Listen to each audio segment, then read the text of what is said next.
осы видеомда ғылым қалай жасалады, немесе ғылым қалай жасалмайды, сол туралы айтатын боламын. Ғылыми мақала жазудың ең бірінші шарты ғылыми зерттеу жүргізу.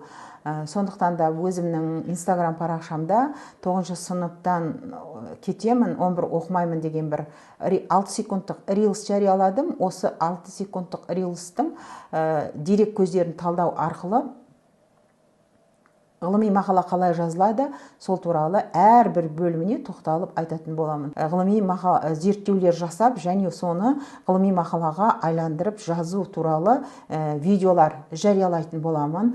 Сондықтан да Ес-сөз YouTube каналына қызықсаңыз жазылып қойыңыз. Бұндай ғылыми мақала жөнінде айту Акимат қайда қарап отырсын деп айтуға ұқсамайды. Себебі ғылым деген сөз нақты өлшенетін зерттеулер жасау арқылы ғана ғылыми мақала жазылады. Әрі ғылыми мақала дегеніміз бұл ғылыми зерттеудің есебі, қағазға түсірген есебі, яғни ғылыми стильде жазылған бір академиялық жазылым түрі. Менеджмент саласында мынадай бір сөз айтылып жүр: өлшенбейтін нәрсені басқара алмайсың, басқара алмайтын нәрсені жасай алмайсың. Мен оны ары қарай дамытайын. Өлшенбейтін нәрсені басқара алмайсың, басқара алмайтын нәрсені ғылыми мақала ретінде жаза алмайсың деп айтуға болады. 9 сыныптан кету көңіл бөлуімізге, зерттеуімізді қажет ететін пікір екендігін көрсетеді. Сондықтан да осы рилстың дерек көздерін талдау арқылы ғылыми мақала жазамыз. Ғылыми мақаланы тақырыбын былай деп қоямыз: 9 сыныптан кетемін, 11 сынып оқымаймын деген балаға мектеп қызық емес дейміз. Қызық деген сөз тек қана көңіл көтеру, қызық деген мағынаны білдірмейді. Мысалы, Абайдың өлеңдерінің өзінде 81 рет қызық деген сөз айтылған. Қызықтың өзі тек қана көңіл көтеруден тұрмайтындығы туралы айтылады. Сондықтан да қызық емес деген кезде бұл жерде мұғалімдердің білім деңгейінің төмен болуы және балаларды қызықтыра алмауы, өздері жас жеткіншектердің керек деп тапқан болашақ үшін білімді ала алмау факторын зерттеуімізге болады. Бұны 3 түрлі теориялық негізбен түсіндіруге болады. Біріншісі бұл таңдаудың көп болуы. Қазіргі заманда таңдау көп, мамандықтардың түрі де көп, мүмкіндіктер де көп. Таңдау неғұрлым көп болған сайын адамдардың соны таңдауы қиындай түседі, және таңдағаннан кейін де өкініш, бір қабылдаған шешіміне қанағаттанбау көп кездеседі.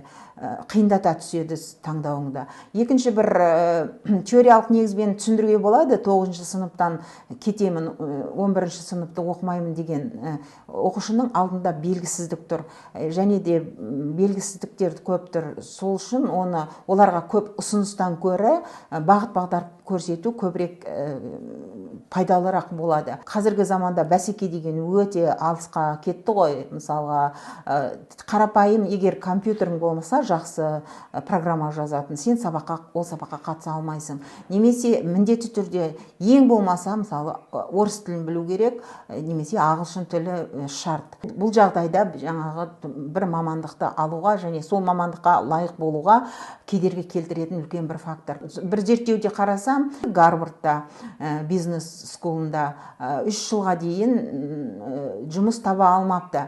Әрине, бұны біздің жағдаймен салыстыруға болмайды, себебі олар жұмыс таба алмай жүрген себебі, мысалы, зарплатасы көп, немесе тағы да өзіне жақсырақ, өзінің күткеніндей жұмыс қой олардың іздеп жүрген. Сондықтан біздің жағдайымызды ол Гарвард бітіріп жұмыс таппай жүргендермен салыстыруға келмейді.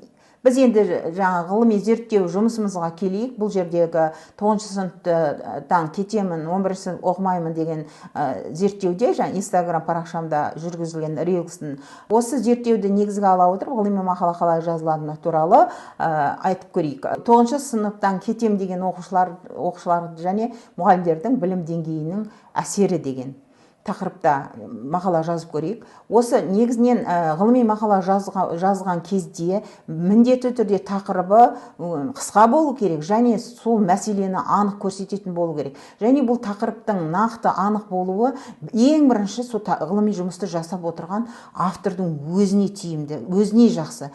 Ғылыми мақаланың тақырыбы өте маңызды. Яғни тақырыбы әрі сіздің зерттеп отырған мәселеңізді айтатын болу керек, және іздеу платформаларынан шығатындай болу керек. Сосын тірек сөз жазамыз. Көбінесе ғылыми мақалада кіріспе бөлімінен басталады ғой, енді кіріспе бөлімі. Бұл басында басталғанмен, негізіне кіріспе бөлімі соңынан жазылса жақсы. Яғни зерттеу жұмысы жасалып біткеннен кейін соңынан жазалғаны дұрыс. Себебі кіріспе бөлімінде сіз мақаланы қандай мәселені жаздыңыз, ғылыми әлемде, ғылыми әдебиетте осы мәселе жөнінде қандай ғылыми еңбектер жазылған еді, зерттеу бар ма еді, жоқ па еді, жоқ болса неге жоқ дегеннің түсіндірмесін жазасыз.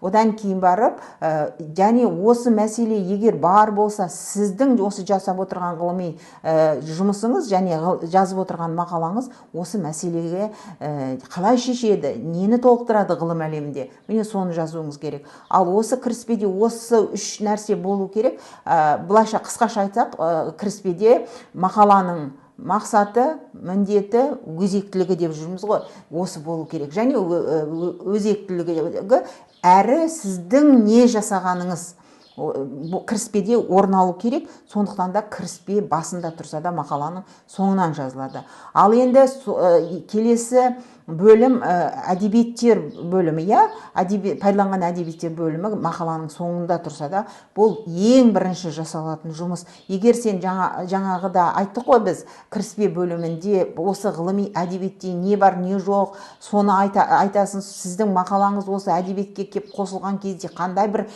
кемшіліктің орнын, қандай бір олқылықты табады, немесе қандай бір осы олқылықтан көрсетеді, немесе бір әдебиет, бір ғылыми әдебиет ретінде бір үлес қосады ғылымның дамуына. Соны жазу үшін сол ғылымның дамуын барлығын қарастыру керек қой. Енді менің жазайын деп отырған мақаламда жаңа 9-шы сыныптан кетемін, 11-ші сынып оқымаймын деген оқушыға мұғалімнің білім деңгейінің әсері деген тақырып қойдық қой. Енді осы тақырыпты жаңағы 296 журнал бар екен, мұғалімдердің мақаласы жазылатын. Осы 296 журналдың ішінде мен кездестіре алмадым.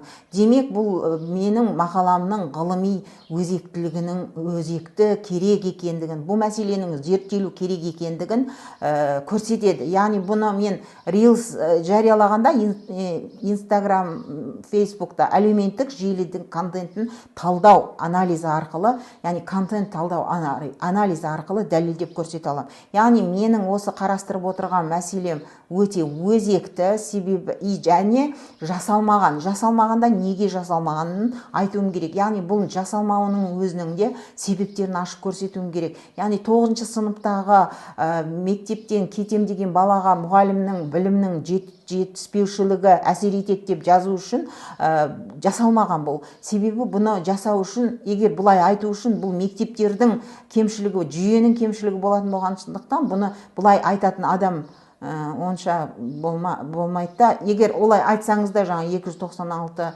мүмкін журналға жариялай алмауыңыз да мүмкін. Яғни сол бір нәрсе жоқ болса, оның жоқ екенін түсіндіріп айтасыз. Сонымен не болды? Тақырыбын жаздық, тақырыбын қойдық, тірек сөздерін қойдық, кіріспе бөлімін соңынан жазамыз. Ал жаңағы ең соңында пайдаланған әдебиеттерін бірінші зерттеп аламыз. Осы салада не бар, не жоқ екендігін.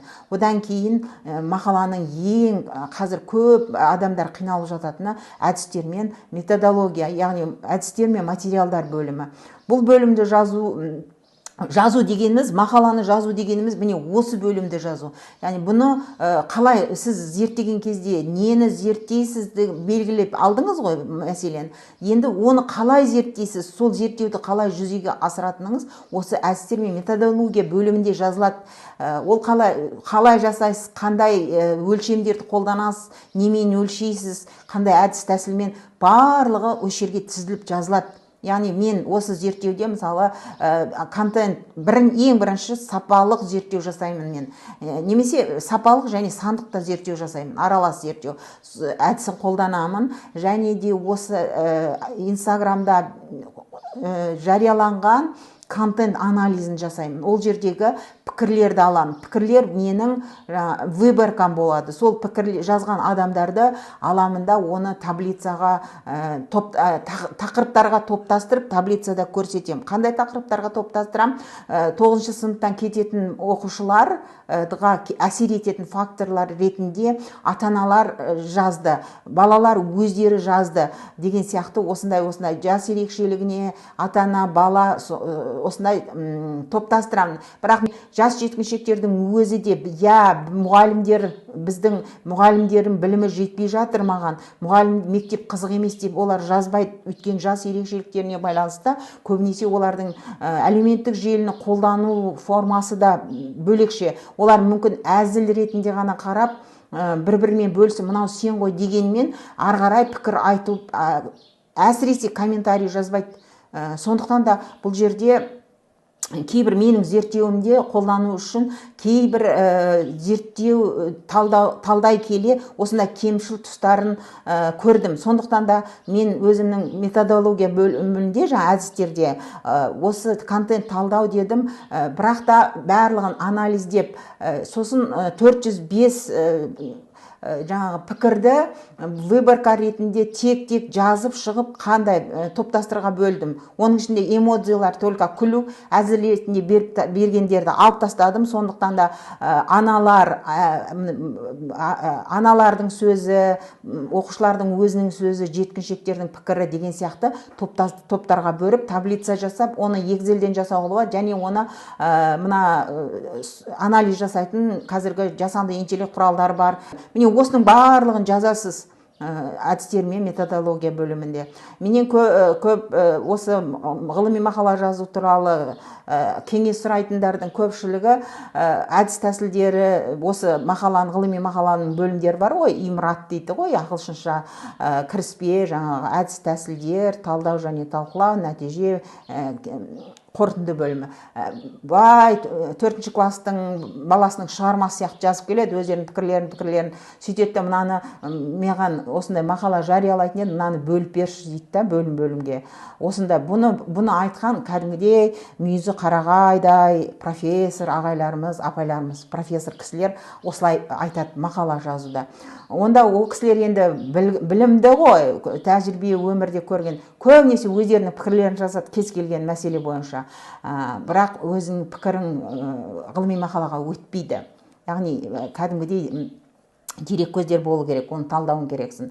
Сондықтан да оны сосын мен кейде айтып түсіндіре алмаймын. Бұл түзеп бере салшы дейді, оңай ғой, бөлімдерге бөліп ойлайды. Мына жерге дейін, мына жерін кіріспе, мына жерге дейін әдістер мен методология, материалдар бөлімі, мына жерге дейін деп бөле салу оңай дейді. Бірақ ол бөле салу оңай емес, өйткені бұл әрбір бөлім бөлек-бөлек жазылады. Мысалы, әдістер мен методология бөлімі сіздің мақалаңыздың фундаменті. Соны жазасыз. Қалай не жасадыңыз, соны бөлімде барлығын жазасыз. Егер ол бөлім дұрыс болмаса, сіздің мақалаңыз ғылыми мақалаға сай болмайды.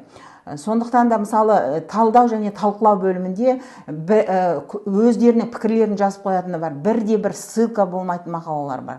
Қарасаңыздар, менің кейінгі видеоларымызда біз осындай ғылыми мақалаларды алып тұрып талдаймыз. Қандай қателер бар, қандай жетістіктер бар. Сол кезде бұған тағы да бұл мәселеге тоқталатын боламыз. Бұл талдау бөлімі деген кәдімгі сол зерттеудің ғылыми кез келген сіздің ғылыми мақалаңыз сол әлемде жасалған ғылымға бір кірпіш сияқты болып қаланатын нәрсе ғой, бір үлес қосылатын. Сондықтан да сізге дейінгі нәрсенің барлығы әдебиет талданып, сол жерде айтылу керек. Мынандай әдебиетте мынандай айтылды, мен мынаны айтам деген сияқты. Сондықтан да ол жерде міндетті түрде ссылкалар берілу керек.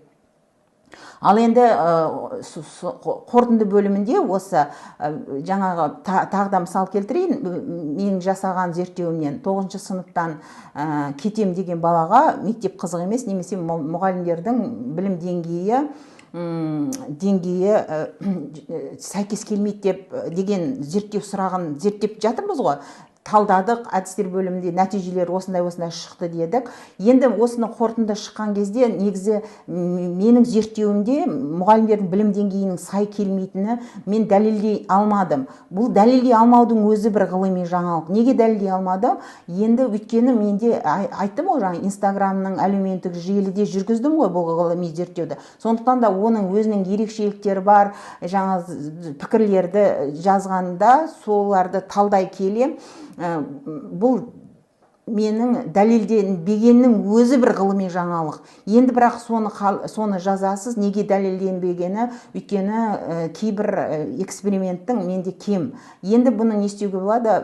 Жаңа 9 сыныптан кеткен балалармен тікелей сұхбат алуға болады, немесе анкета, тағы да бірнеше мектептерден анкета жүргізуге болады. Осылай мен ғылыми зерттеуімді ары қарай жалғастыруым керек. Сондықтан да мен шектеулер деген нәрсе бар, ғылыми. Сол шектеулерге осыны жаза келіп, әлеуметтік желіде жүргізілген эксперименттің ерекшеліктерін айта келіп, сол шектеулерге жазып, және ұсыныстармен осыны қорытып, осы ғылыми зерттеуімнің жаңағы 9 класстан кететін балаларға мұғалімнің деңгейінің жетіспеушілігі, нақты жаңағы дерек көздерінің кем болу себепте осындай нәтиже шықты деп қорытындылап ұсыныстармен жазып кетуге болады.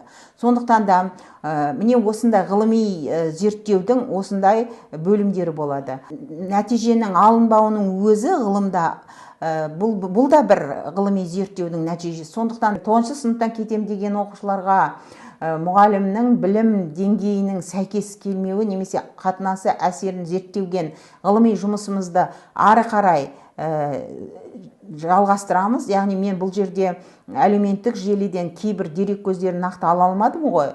Бұны енді ары қарай жалғастырамыз. Оны келесі видеомда мұғалімдердің 3 күн бойы ашық сабақ өткізіп, ауыр халде ауруханаға түскені туралы бір видеом бар. Қысқа, бұл да 1,5 миллионнан адам қарап реакция жасаған. Сол видеоны талдай отырып, келесі видеода ғылыми мақала қалай жазылатыны туралы әңгімемізді жалғастырамыз. Егер қызық болса, Ес-Сөз YouTube каналыма жазылып қойыңыздар. Бүгінге осы.